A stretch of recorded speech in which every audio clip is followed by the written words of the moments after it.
Usap-usapan muli ang friendship ni Bella Padilla, Kim Chiu at Angelica Panganiban matapos tumangging magbigay ng direktang komento si Bella nang matanong tungkol sa kasalukuyang estado ng kanilang samahan.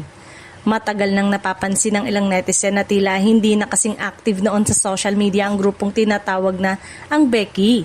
Kaya patuloy ang mga espekulasyon na maaaring nagkaroon ng lamat sa kanilang pagkakaibigan. Sa isang panayam, sinabi muna ni Bella na wala naman siyang gustong itago tungkol sa kanyang buhay.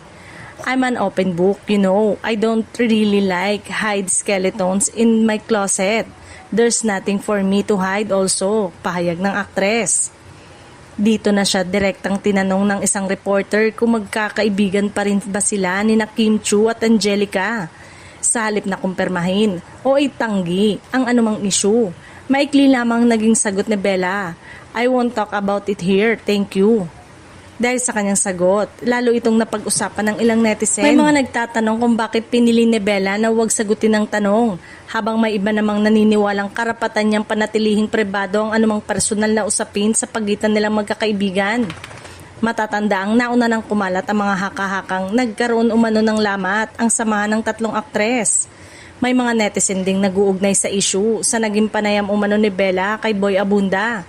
Ngunit wala namang malinaw na kumpirmasyon mula kina Bella, Kim o Angelica na eto nga ang dahilan ng tuluyan ng nasira ang kanilang friendship.